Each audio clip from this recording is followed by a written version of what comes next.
ये तस्वीर आप देख रहे हैं भारतीय किसान यूनियन टिकैत आज फिरोजाबाद मुख्यालय पर धरने पर बैठे हैं। अब सवाल है क्यों बैठे हैं।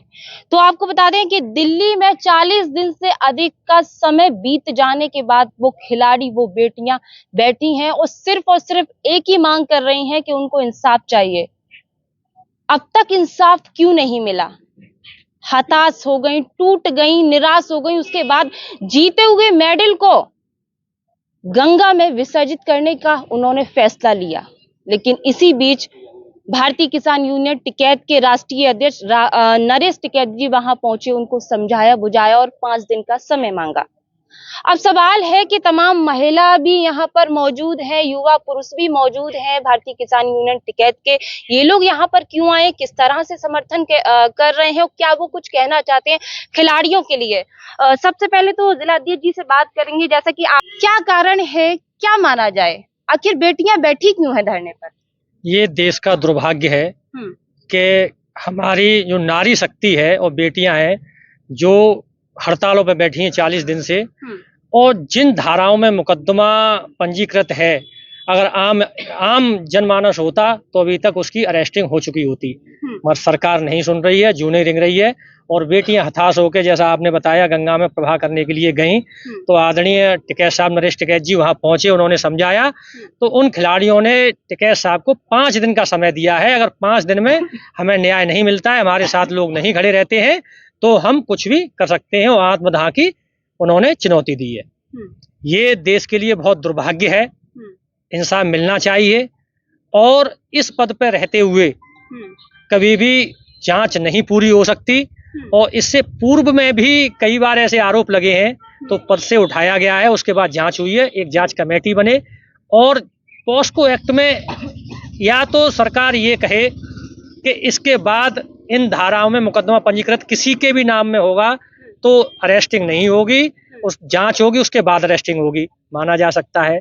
मगर ऐसा ही क्यों, एक व्यक्ति को क्यों ही ऐसा ट्रीटमेंट दिया जा रहा है, बचाया जा रहा है। ये देश का दुर्भाग्य है कि बेटी, और जो देश के लिए गौरव लाए, देश का नाम रोशन किया, बाहर कंट्री से बाहर तिरंगा ऊपर लहराया, वो आज अगर जमीन पे बैठी हुई है, धरने बैठी हुई, दुर्भाग्य है ये देश का।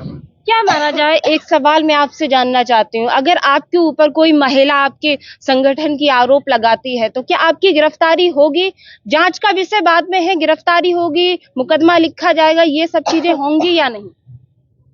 मेरी तो गिरफ्तारी बहुत छोटी बात हो गई। मेरे घर वाले, मेरे रिश्तेदार भी थाने में होते अभी तक, अगर मैं या आम व्यक्ति के ऊपर ऐसे मुकदमे होते तो। वही तो दुर्भाग्य है, ऐसा क्यों बचाया जा रहा है। तो दिल्ली से तस्वीरें भी आई थी कुछ ऐसी कि बेटियों को जमीन पर घसीटा जा रहा है पुलिस के द्वारा, ऐसा फोटो में देखा गया था। क्या माना जाए, ऐसा क्यों हो रहा है? अब ये तो सरकार ही बता सकती है, किसके दबाव में है। तानाशाही का जमाना है और सरकार तानाशाही का रवैया अपना रही है। अब क्या परिस्थिति है कि देश की बेटियों को पैरों से कुचला जा रहा है, ये तो अब वो ही बता सकते हैं। अतुल जी, हमने देखा है कि पहलवान कुश्ती के अखाड़े में होते हैं, लेकिन जंतर मंतर पे ऐसा कौन सा अखाड़ा चल रहा है और उस अखाड़े को देखने के लिए अभी तक कोई पहुंचा ही नहीं है वहां? ये देश के स्वतंत्र होने का अखाड़ा चल रहा है। अगर देश ऐसे ही, आज सबको ये सोचना चाहिए कि आज ये बेटियां खड़ी हुई हैं, नंबर सबका आना है धीमे धीमे। आप भी धरने पे बैठे होंगे एक समय में, हमारे जवान भी बैठे होंगे। हर एक को अगर यही तानाशाही चलता रहा और किसी ने साथ ना दिया, खिलाड़ियों का या और भी है, तो स्थिति बहुत खराब होगी देश की। आप लोग किस तरह से समर्थन कर रहे हैं? हम, जो हमारे राष्ट्रीय अध्यक्ष जी का आह्वान होगा उस पे हम तत्पर हैं। जो भी वहां से आदेश होगा हम उसमें समर्थन करने के लिए तत्पर हैं। किसी तरह का कोई ज्ञापन लेकर अधिकारियों? हाँ जी, संयुक्त किसान मोर्चा के ऊपर से हमारा ज्ञापन आया है, वो आदरणीय डीएम साहब को हम ज्ञापन सौंपेंगे, माननीय राष्ट्रपति महोदय के नाम से। जी बिल्कुल। तो ये भारतीय किसान यूनियन टिकैत के जिलाध्यक्ष जी थे जी, और क्या कहना चाहते हैं? मैडम, एक फिरोजाबाद की लोकल समस्या है। ट्रैक्टर, ऊपर से आदेश हुआ था कि ट्रैक्टर ट्रॉलियों में सवारियां नहीं जाएंगी, कॉमर्शियल वाहनों में, मगर जिले में टाटा 407 में सवारियां आ रही हैं डीसीएम की। अपने यहाँ टेम्पो बोलते हैं मगर छोटा हाथी बोलते हैं, मैक्स पिकअप है, इन सब में सवारियां जा रही हैं मगर ट्रैक्टरों को रोका जा रहा है। कॉमर्शियल वाहन तो वो भी है। ऐसा किसान के साथ ही दुर्व्यवहार क्यों हो रहा है? या तो वो भी बंद हो या ये भी चालू हो। आप जाके देखिए, 1-1 लाख रुपए के ट्रैक्टर हैं, कोई अपंग है, वो कारखाने में कारीगर नहीं जानता है, तो उस ट्रैक्टर से उसको बस 300 रुपए बचते हैं 2 खेपों में। 300 रुपए में वो अपना घर का पोषण करता है और वो ट्रैक्टर भी बंद है। उस पे भी अगर आज हम ज्ञापन दे रहे हैं, या तो सारे कॉमर्शियल वाहनों में नहीं इंडस्ट्रियल से लेबर जाएगी, बसें लगाई जाएं, और अन्यथा की स्थिति में ट्रैक्टरों को लेके आरटीओ ऑफिस में छोड़ दिया जाएगा।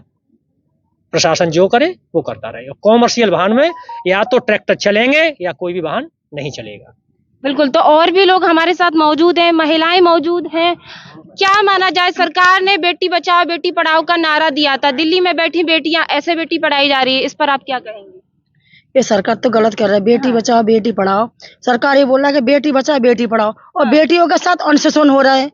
ये कौन सा तरीका सरकार? ये तो तानाशाही का सरकार है ना। ये तो सरकार तानाशाही करे बेटी के साथ, महिलाओं के साथ अन्याय हो रहा है ना इस चीज की। ये सरकार अच्छा, बीजेपी की तमाम सत्ताधारी नेता हैं, मंत्री हैं, उस पर अभी तक वो कोई प्रतिक्रिया नहीं दे रहे हैं, बच रही हैं। क्या माना जाए, वो तो इतने बड़े बड़े उच्च पदों पर बैठी हैं, वो भी अपनी प्रतिक्रियाएं क्यों नहीं दे रही? वो क्यों बेटियों के साथ नहीं है? ये तो तानाशाही की सरकार है। ये तो बीजेपी जाने वो क्या कर रहे हैं, किसी का सुन ही नहीं रहे। हम तो महिला के पूरी तरह के साथ है। महिला बीजेपी की जो जितनी महिलाएं हैं वो कभी भी किसी बेटी और किसी महिला के साथ नहीं खड़ी हुई हैं, आज दिन तक नहीं खड़ी हुई हैं कभी, और ना वो कभी खड़ी होंगी, क्योंकि उनके पास प्रशासन का दबाव रहता है, इसलिए वो नहीं खड़ी हो सकती। बिल्कुल, हम एक आम पब्लिक है, हम जानते हैं कि हमारी बेटियों का दुख दर्द क्या है, तो हम उन बेटियों के साथ खड़े हुए हैं और लास्ट तक खड़े रहेंगे, चाहे कुछ भी हो जाए। जो अगर वो बेटियां अगर सड़क पे रहेंगी तो हम लोग सड़क पे रहेंगे, अगर वो बेटियों के पास रहेगा तो हम लोग रहेंगे। उनको न्याय नहीं मिलेगा। कौन से पढ़ाओ और बचाओ वाली बेटियां हमें खुद ही बचाने पड़ेंगी, क्योंकि सरकार के पास कोई औलाद तो है नहीं। उन्हें क्या मतलब बेटियों से? वो क्या जाने बेटियों का दर्द क्या होता है? वो तो हमें पता है कि बेटियों का दर्द क्या होता है। जब वो रो रही हैं तो हम रो रहे हैं यहाँ पे, तो इसलिए सरकार का कोई कुछ भी नहीं बनता। उनके जू नहीं रिग रही काम पे, लेकिन हमारे रिंग रही है। हमें पता है कि बेटियों को कैसे पाला जाता, कैसे पढ़ाया। जो विदेश में नाम ऊंचा करके आ रही हैं, हमारे हिंदुस्तान में घसीटी जा रही हैं। हिंदुस्तान की बेटियां हैं ना, कोई बाहर की तो नहीं है ना, वो हमारे यहीं की तो है। मेडल इसी के देश के लिए लेके आएंगे ना। माँ उनके लिए बहुत सम्मान है, माँ उनके लिए सम्मान है। सब तरीके से उन्हें अपना सम्मान देश का ऊंचा किया। झंडे में लिपट के घर पे आई, झंडा लेके आई, सब कुछ लेके आई। और बेगूसर क्या कह रहा है कि राशि दे दो, जो उनको जीती हुई राशि पैसे चाहिए, और मेडल तो सिर्फ 15-15 रुपए में बिकते हैं। तो तू अपने घर में दिलवाना अपनी बेटियों को मेडल 15-15 रुपए में। इन बेटियों को क्यों बोल रहा है? ये तो मेहनत करके लेके आई है ना मेडल, वो खरीद के नहीं लेके आई है। तो शोषण का कोई भी बहन बेटी यूं ही धरने पे नहीं बैठ जाएगी, कोई भी, अगर उसके साथ कुछ भी गलत नहीं हुआ। क्या इतने बड़े प्रशासन के साथ बराबर की टक्कर लेने किसी की हिम्मत है? जब उनके साथ कुछ हुआ होगा तभी तो उनने हिम्मत दिखाई है कि ऐसा झूठ तो कोई नहीं बोल सकता ना। तो वो तो बेगूसर जाने, तो नाको टैक्स के लिए बोल रहे हैं तो नाको टेस्ट करवाओ। बीजेपी उसको डिसाइड करे और अच्छी तरह से जांच करवाए, जैसे होती है निष्पक्ष जांच होती है। जब वो सत्ता में बैठा रहेगा जांच कौन करेगा?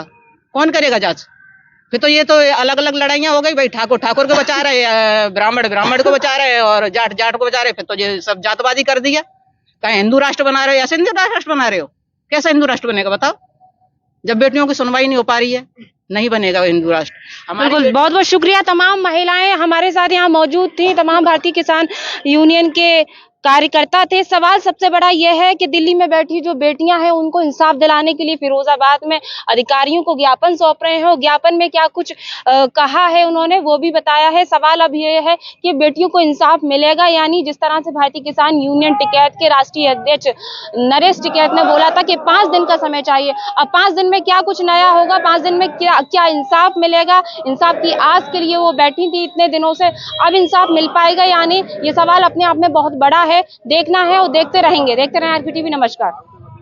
बढ़ती पेट्रोल की महंगाई में दोपहिया वाहनों के कम माइलेज की परेशानी से अब मिलेगा छुटकारा, क्योंकि अब आ गई बाजार में दमदार किस्म की इलेक्ट्रॉनिक स्कूटी और मोटरसाइकिल। जेब खर्च की बचत और आकर्षक ऑफर के साथ घर ले जाएं electronic bike. Hope enterprises electronic वाहनों का शहर का प्रथम शोरूम। शीघ्र संपर्क करें। हमारा पता नगलाबरी चौराहा लक्ष्मी हॉस्पिटल के समीप Firozabad. Mobile number 8439786525। Proprietor Arun Agarwal. Shikohabad में मध्यम वर्ग के परिवारों के लिए शिक्षा के नए आयाम खोल रहा होली पब्लिक स्कूल। सरकार द्वारा मान्यता प्राप्त फुल्ली इंग्लिश मीडियम स्कूल।